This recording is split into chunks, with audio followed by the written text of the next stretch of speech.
Rudy's Revelation.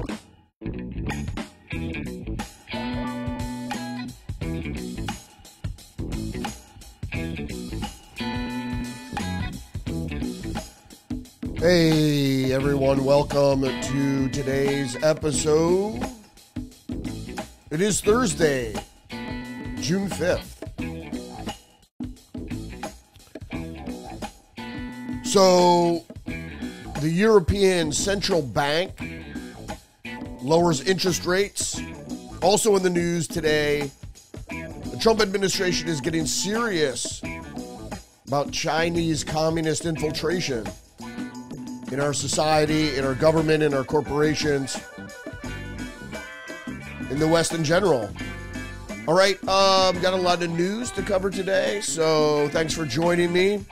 Don't forget to engage the channel, like, subscribe, leave a comment, and share the podcast. All right, let's get into it for today, Thursday, June 5th.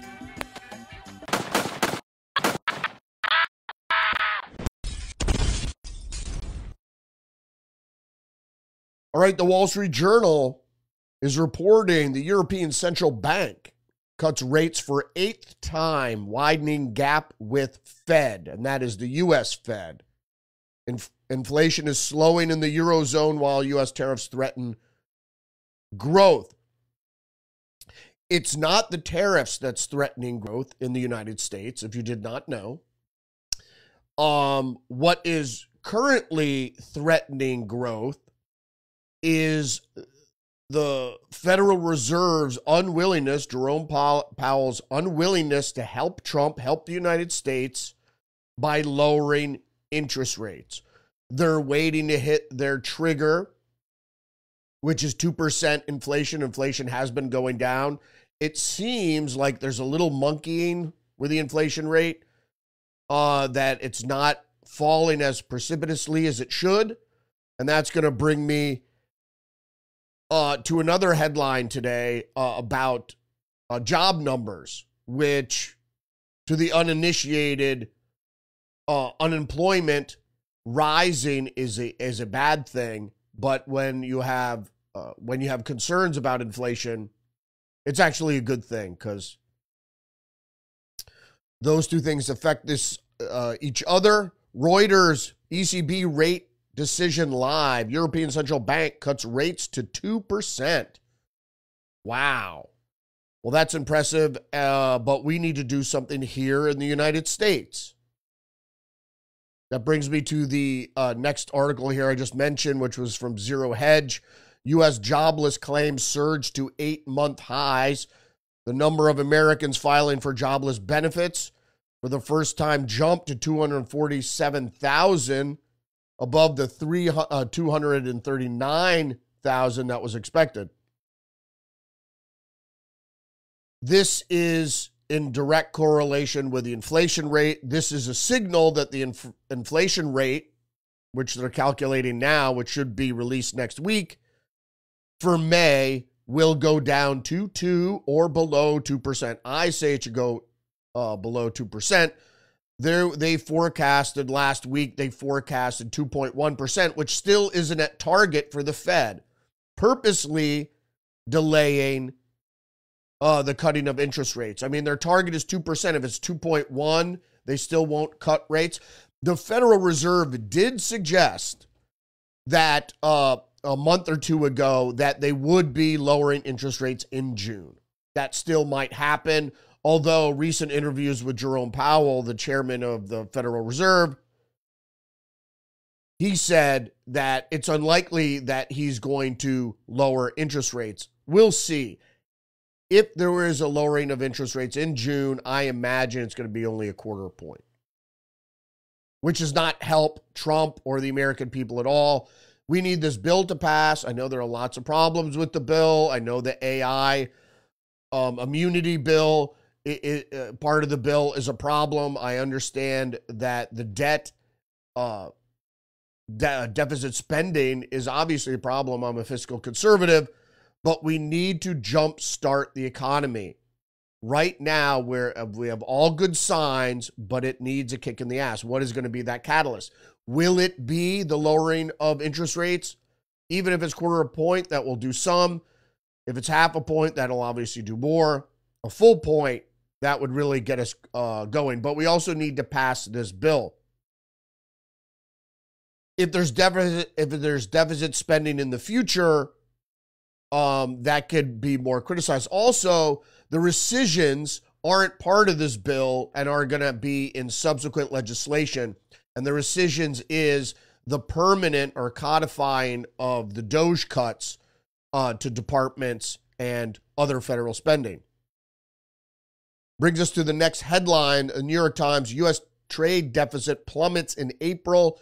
U.S. trade fell sharply as President Trump's global tariffs begin to weigh on imports.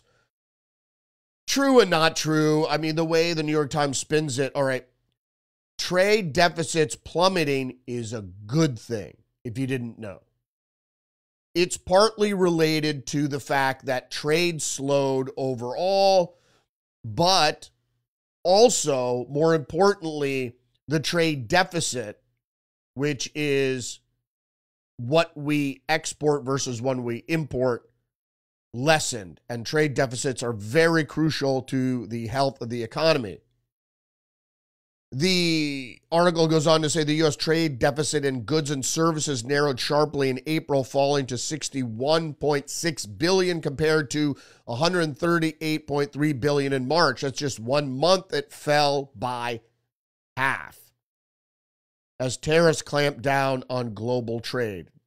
Did they clamp down on global trade? I think that's a misnomer. Exports rose slightly, they say, in the New York Times, by 3% over the previous month.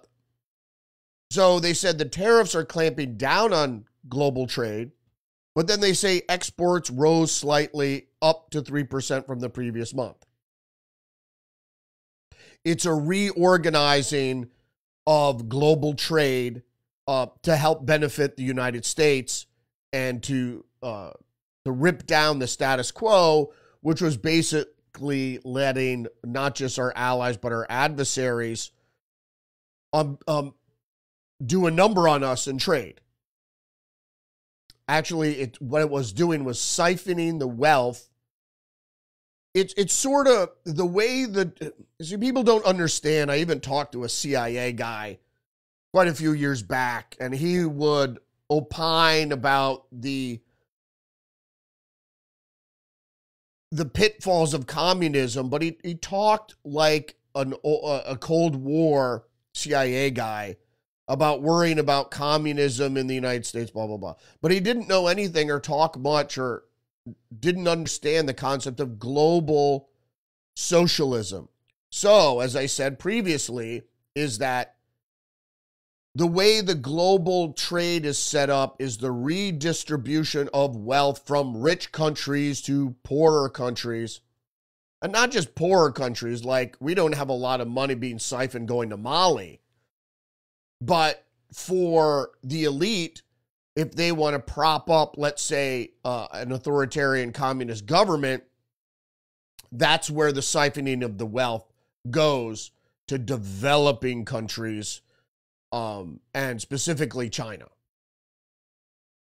Most importantly, China. We're giving away the farm, and people don't realize that. The elites are deciding to go back or try to go back to authoritarian styles of government because for them it's easier to do business. That's the point. Which brings us to our next story, PJ Media, communism, terrorism, Harvard, and the depths of the educational crisis. What are they talking about here? Just the News reports federal money trail leads to Chinese scientists charged in shocking pathogen plot. Memo shows. Now, this does have to do with education. It's not the Harvard thing just yet. Just hold on. Stay with me now.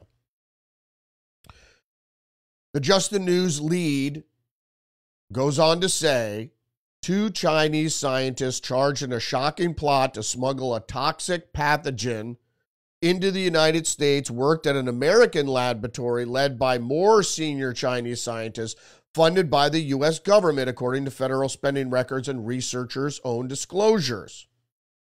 And if you didn't know, these two scientists were arrested for trying to smuggle dangerous pathogens in the United States. It was a mold, a blight, a crop mold that could destroy some of our key crops.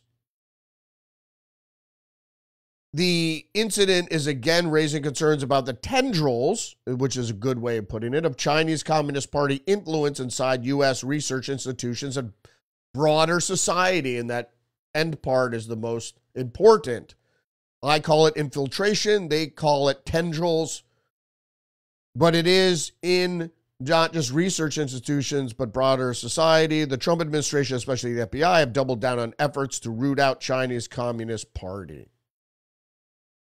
Also in the news from Fox News, Chinese-made solar panels used on American farms put U.S. power grid at risk, says a former NSA official. Undocumented channels and Chinese-made inverters raise concerns about remote access to the infrastructure. We're not getting to academia just yet, but we're going to get there right now. If you didn't know, if you're new to the game or new to understanding the intelligence and espionage environment, and I've been talking about fifth generational warfare and asymmetrical warfare and how the communists have been at war with the United States for some time and getting a leg up, and a lot of times by the United States, the federal government, which is very strange, and or American businesses, not to mention Europe. But as I said yesterday, it's one thing is pumping up the dragon, so to speak, with Western wealth, but the problem is controlling the dragon now that you nurtured it and grew it, because now the dragon is saying, you know what? We could do it without you. We could supplant you.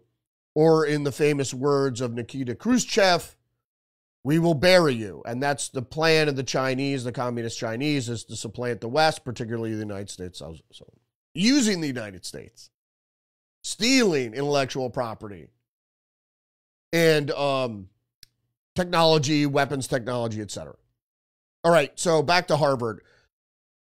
Zero Hedge is reporting Harvard's China ties under scrutiny as U.S. targets student visas following the Trump administration's recent action to curb Harvard's university international admissions and vet Chinese nationals. That should have been done a long time ago.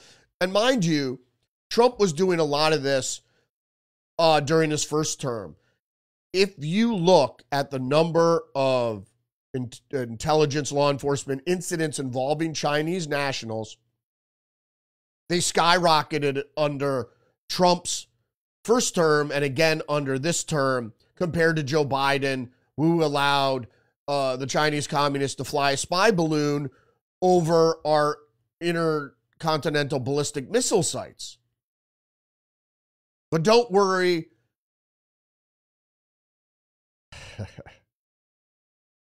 Mark Milley said they didn't collect any intelligence. So in any case, going back to this Zero Hedge story, the oldest and wealthiest U.S. university is under increasing scrutiny for its conventional research collaboration or controversial research collaboration with China, its role in educating Chinese regime officials and providing the Chinese Communist Party with a platform to spread its propaganda, narratives, and marginalize dissenting voices on U.S. soil. Indeed, and we're going to get into more of that in just a second, as I keep reminding people that the head of the biological research program at Harvard was arrested during Trump's first term for receiving funding that he didn't disclose from the Communist Chinese. Many people don't know what the United Front is. I'll just go to the story from the Zero Hedge. In the 1980s and 1990s, Chinese authorities encouraged officials to study abroad as the regime implemented a limited series of economic and bureaucratic reforms. But in the 2000s, leadership had de-emphasized reform, stepped up human rights violations, and tightened control over Chinese society, also going abroad and policing their nationals staying abroad. Harvard, since 2013, Harvard has attracted tens of millions of dollars in donations from China, some of which has been transited through Hong Kong and Singapore to hide the roots of the money, and even donated anonymously, making it difficult to trace the source of the funds. If you didn't know what the United Front is, the United Front refers to the communist strategy of infiltrating organizations and swaying individuals not directly affiliated with the Communist Party so as to make partners out of and enlist them for the communist movement. The CCP used United Front tactics to great effect and take it over mainland China in 1949, and it continues to maintain United Front Work Department for the purpose of subverting Taiwan, the United States, and other countries. So they have the United Front Work Department. There's a socialist group all over the globe, and what it does is to covertly influence, in these cases, foreign societies to be sympathetic towards the Chinese Communist Party and mainland China's territorial wants, needs, and gains. New York Times is reporting squeezed by China's slowdown, internet users lash out at elites. And just looking into the story here, fierce online debates in China about privilege and inequality. The three disputes which have dominated Chinese social media in recent weeks all featured accusations that main players have gotten ahead by dirty means. Whether that is true or not, basically the story here is talking about the Chinese people have problems with people getting ahead because they say it's an equitable society. It really isn't, because in one-party systems like the Communist Party, the closer you are to the party, its officials, etc., all those party officials, that's the elite in a communist society, is the party. And so the closer you are to the party, the more privilege you get. And so this is not misunderstood, definitely, by the Chinese population. Of course it is.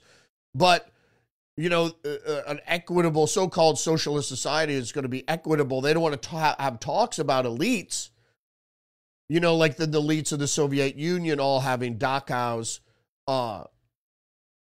there on the Black Sea. In any case, you know, society is always going to be stratified because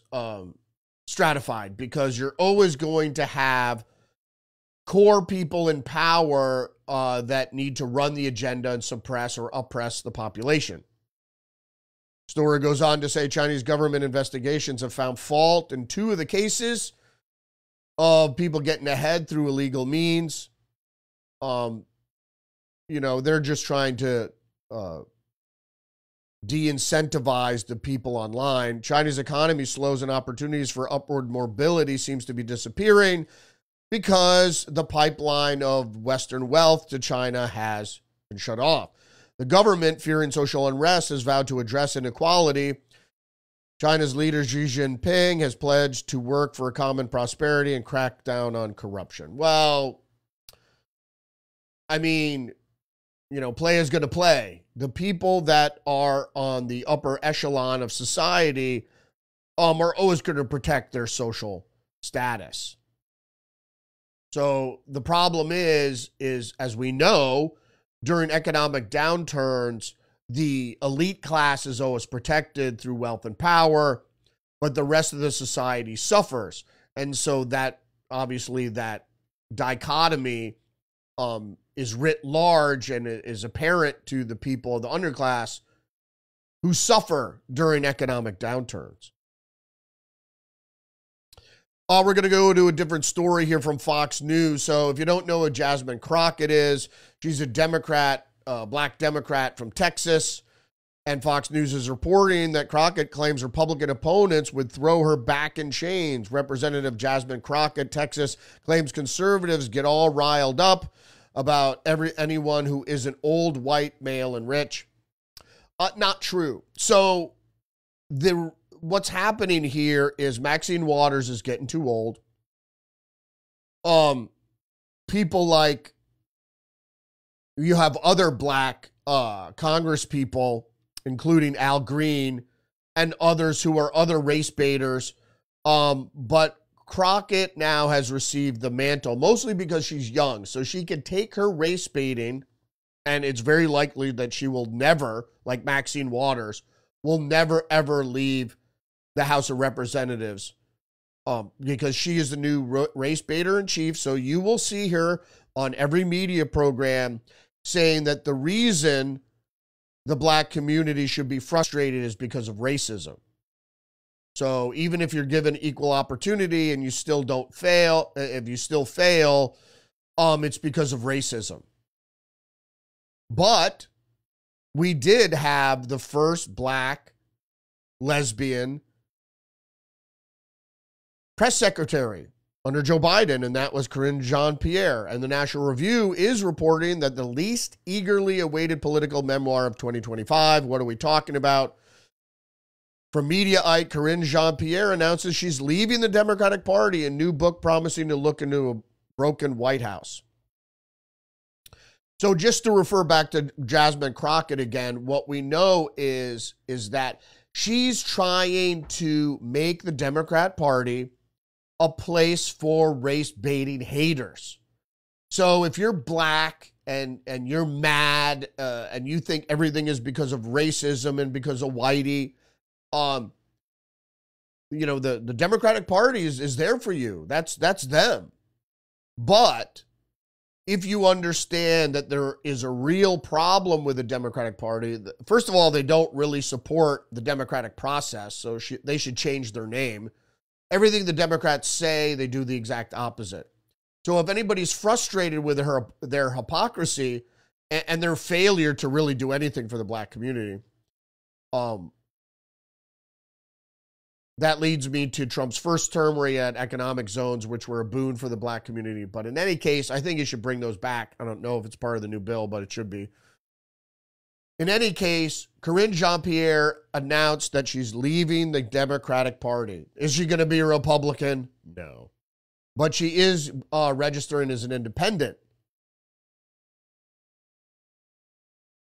And her book, and she's going to distance herself from a failing president that she went to bat for. New York Post is reporting ex-White House press secretary Karine Jean-Pierre claims she's no longer a Democrat while hyping memoir of broken Biden admin. Joe Biden's longtime press secretary Karine Jean-Pierre, or KJP, or Binder, announced Wednesday that she has left the Democratic Party and is writing a tell-all book about the broken administration. Jean-Pierre, 50. Wow. I didn't know she was 50. Wow. Worked as Biden's top spokeswoman for 2 years and 8 months and stunned fellow White House alums by announcing her book, Independent, a look inside a broken White House outside the party lines, is due out in October. So she's already fronting this book that she hasn't even written yet. But to save her political career, she's trying to distance herself from Joe Biden, particularly in the Democratic Party more broad. In any case, this is another blow for the Democratic Party, which has seen a bloodletting of sorts that's been a drain.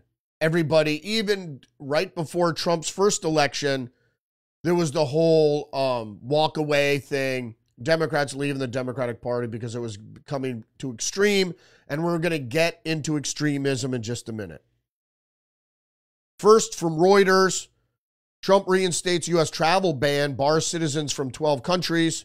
One of those countries, Afghanistan, Myanmar, Chad, Congo, Equatorial Guinea, Eritrea, Haiti, Iran, Libya, Somalia, Sudan, and Yemen. Mostly from Africa, some in the Middle East, a couple Asian countries. Also, Burundi, Cuba, Laos, Sierra Leone, Togo, Turkmenistan, and Venezuela will be partially restricted. Also from the Trump administration, Trump orders investigation into increasingly apparent cover-up of Biden's mental decline and aides use of AutoPen. And that's going to bring me to the next article here, which is also really important. But just to pause on the AutoPen and Biden's mental decline. Again, as I previously mentioned, the Democrat Party subverting democracy.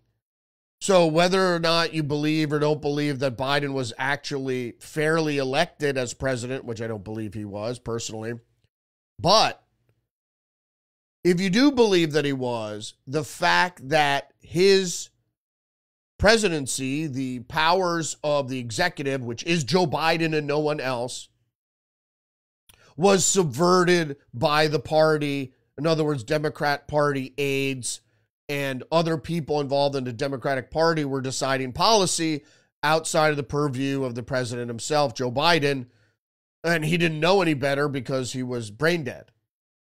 So how do they get around this? How do they do all this? Well, they don't need Joe Biden. They have AutoPen, so they can sign all the legislation in the AutoPen and just brief the president on what they did. And the problem is he wouldn't remember those briefings, and he would be asked about some sort of policy or executive order, and he wouldn't know because he wasn't in charge. He was just a figurehead. They would trot him out on the promise of getting ice cream to go out and talk to the public, and they had to increasingly limit that over time because he couldn't concentrate. He couldn't keep a straight thought. All right, going to the next story there. This is from the Telegraph. How Trump killed Pride Month. LGBTQ events across America face budget shortfalls as corporate sponsors duck out in fear of provoking the administration. Is that it really? No, Americans cynical about companies embracing pride. Gravity polling shows Americans are broadly cynical about companies that have embraced pride, believing they're no more concerned with profit than principle. It's primarily left-wing activists figured out the levers of pressure to apply to companies. No. The problem is oversaturation. As I said, Democratic Party progressives like to jump the shark. They're the overreach. So it's called extremism. So they push an extremist point of view, and then they temper it with moderation. And so you always have this back and forth tug of war. And then they push the extremist point of view. So LGBTQ is extreme. It's cultural extremism.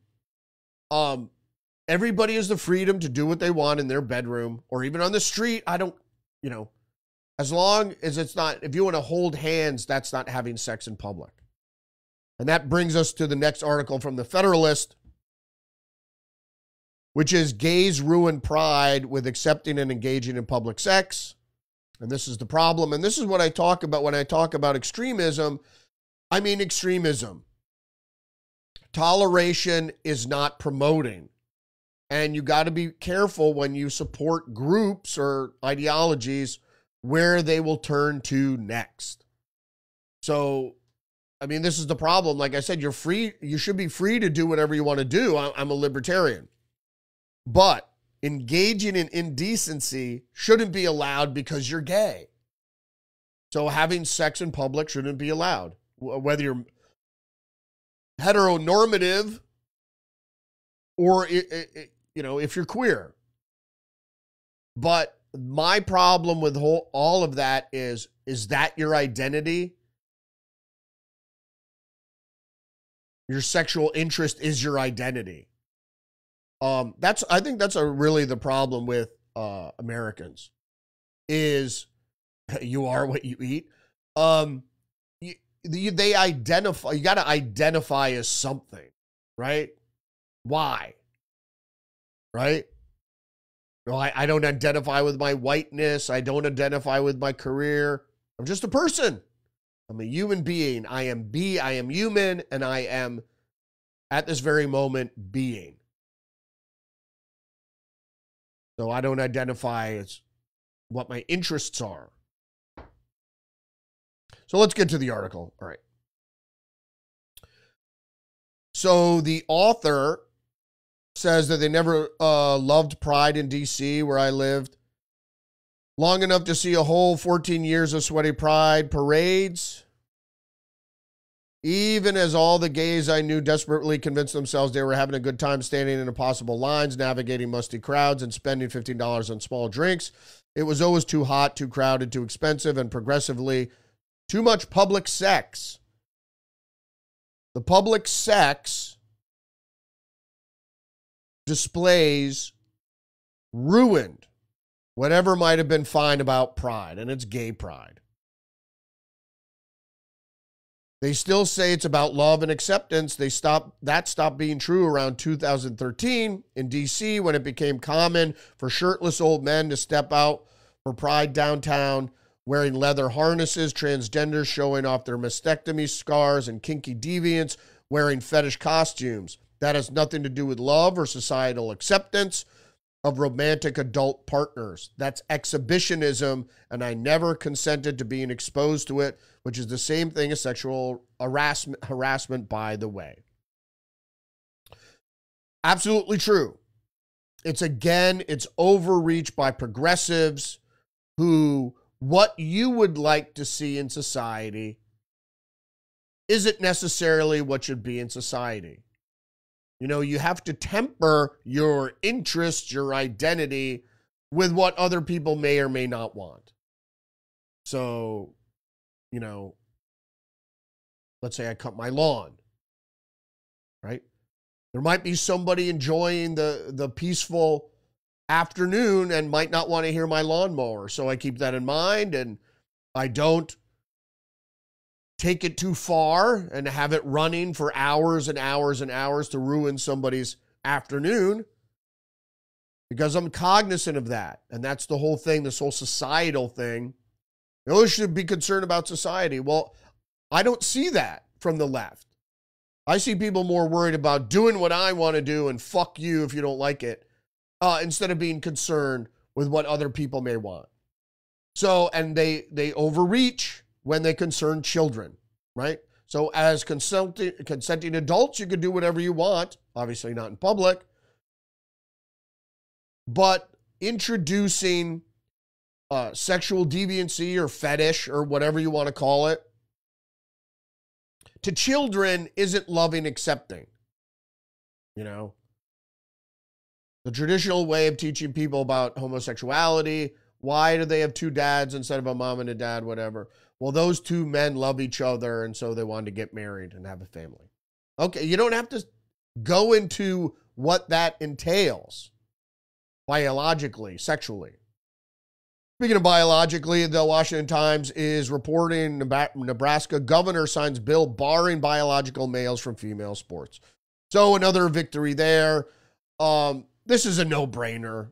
I hate to go round and round about what this actually means.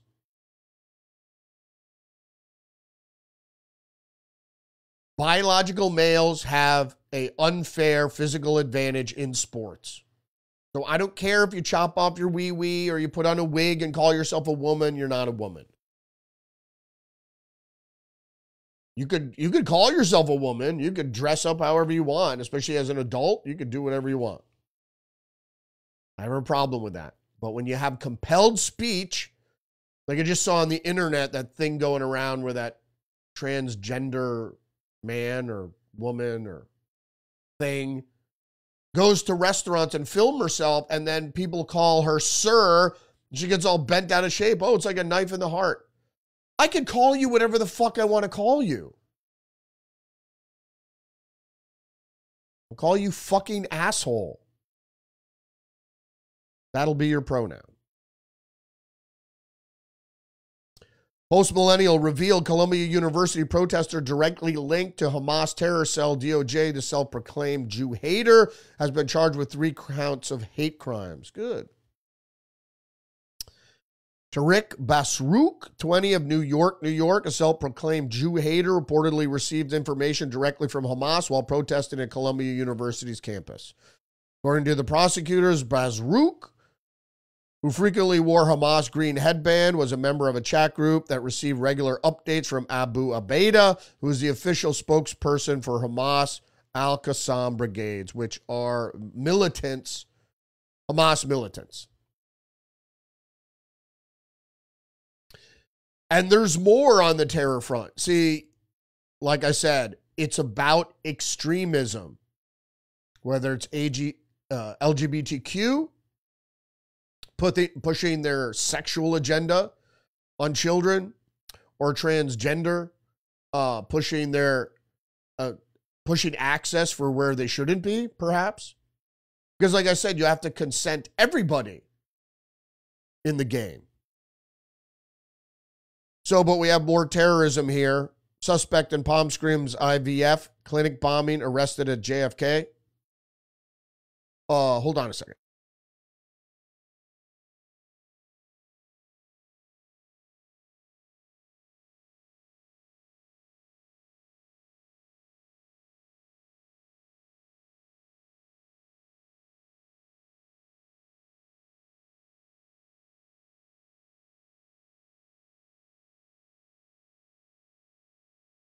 Sorry about that delay. Suspect in Palm Springs IVF clinic bombing arrested in JFK airport. No, it's not.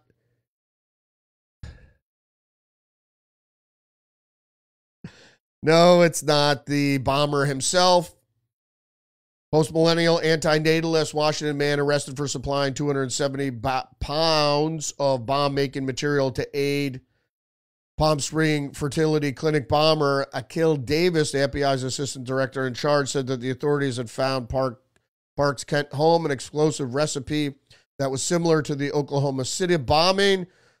The FBI said that 32-year-old Daniel Kajan Park of Kent, Washington, was arrested at the JFK airport in New York on Tuesday. I guess he was trying to flee the country. Sorry about that delay. Also from the post-millennial, illegal alien found guilty of killing Washington State Trooper Christopher Gadd. Raul Benitez Santana, 33, of Mexico, is found guilty of vehicular manslaughter. He is found guilty in the death of 27-year-old State Trooper Christopher Gadd. In the 2024 DUI collision after slamming into his parked vehicle at 107 miles per hour on the shoulder of the I-5 near Marysville, Washington, while driving intoxicated. Obviously, 107 miles an hour, hitting a parked car, and he didn't get killed. Wow. Benitez Santana, a criminal repeat offender, will likely be deported after spending time behind bars. Maybe. Well, we don't know. It is Washington State, so they might protect him. He's a good Washington man. And a father. I don't know if he's a father. Just the news, ex-Capitol Police Chief plaque honoring J6 officers not installed because of it's politically divisive. Indeed it is. First of all, it wasn't an insurrection. They made it into something that it really wasn't. Honoring the police officers that did, what? The problem is there were 1 million people, pissed off people coming to Washington to protest the election. And even Trump knew that it might get hairy, and he asked for National Guard troops to be deployed, which was rejected by everybody within the conspiracy, specifically Nancy Pelosi, but also the Congress and Senator who were involved in security on that day. Not only that, but Muriel Bowser didn't want to go through with it also. So all the Democrats said, no, we don't need increased security. Then January 6th happened. Then we had directors in the crowd, and we had the pipe bombs, and we had all these things that were suspicious. Not to mention Ray Epps. He's been out of the news for a while. And then he whispered into the ear of a young man right before he was the first to breach a barricade. And then they told us that Capitol police officers were killed during January 6th. Not true. That Officer Sitnik was bludgeoned with a fire extinguisher. Never happened. More ridiculousness. I should have moved this one up because this is more pertinent. New York Post, North Carolina student who was suspended for saying illegal alien in class to receive $20,000, an apology from the school and settlement. Christian McGee, 17, received a 3-day suspension for using the phrase illegal alien while discussing word meanings during his English class at Central Davidson High School in Lexington, North Carolina on April 9th, 2024. Compelled speech. I don't think, especially a high schooler, to not allow someone to use a phrase. What the fuck is happening to our country? And they were in an English class discussing word meanings. And it's like they turn it into this culture war seminar. Illegal alien is a legal term. It means a foreign national who was in a country, who came into the country illegally without proper permission from the federal government. And why he was suspended for using a word. Crazy. What he probably was doing was the woke teacher was probably saying, don't use that word, it's offensive. And he probably kept using it. And she was like, go to the office. And then he was suspended for disobeying his teacher. Just the news, U.S. officials say Ukraine hit fewer Russian planes than claimed. The actual counting says that as many as 20 warplanes, destroying roughly 10, is the actual figure, while Zelensky said 41 aircraft were damaged beyond repair.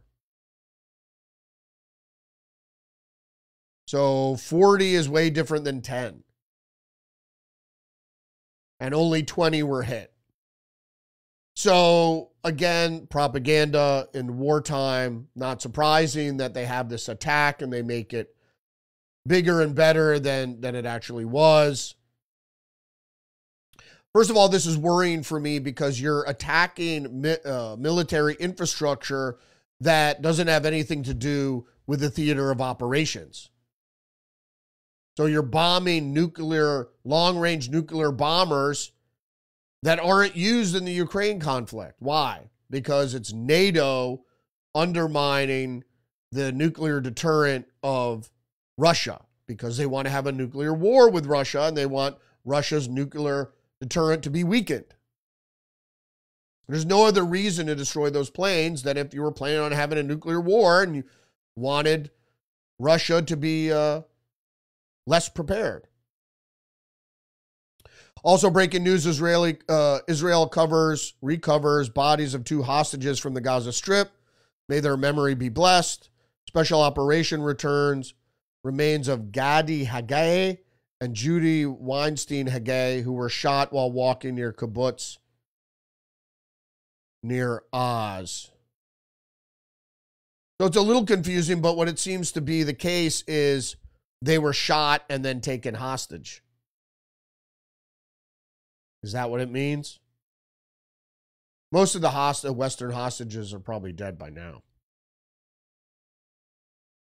Also, in some other global news, New Zealand Parliament suspends 3 Maori Party lawmakers for Haka protest. If you didn't know, the lawmakers from Te Pāti Maori, the Maori Party, performed the Haka chanting dance of challenge in November to oppose widely unpopular bill now defeated that they said would reverse indigenous rights. And basically they were suspended just like Al Green was removed and censured because you cannot disrupt formal, in this case, parliamentary proceedings. In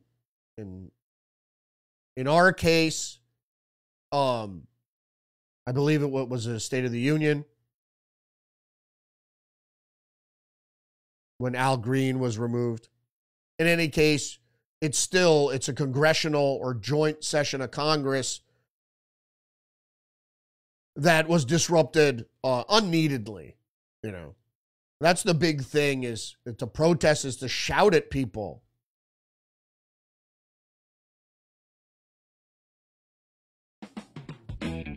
Thanks for joining me today. Don't forget to engage the channel, like, subscribe. Leave a comment, share the podcast, give me a thumbs up. Click that notification bell. Follow me on social media, X, Facebook, Get Our Minds, True Social, Substack. Join me every day, Monday through Friday, 10 a.m. Live streamed on Rumble. And check out Tuesdays with Perry episodes Tuesday night, 9:15 live. We just recorded episode 115 of Tuesdays with Perry. Check that out. All right, thanks for joining me today. Remember, you're under attack psychologically and biologically. So stay hip to that trick. Oh, I got a special announcement. I probably will not have an episode tomorrow. I have a work project that needs all my attention tomorrow. So I won't be having a episode tomorrow. Maybe I'll get together with Perry over the weekend for a special report, depending on what news is breaking. But I will not have an episode tomorrow, Friday, June 6th. So have a great weekend. And I will see you next week. Have a great weekend. Respect.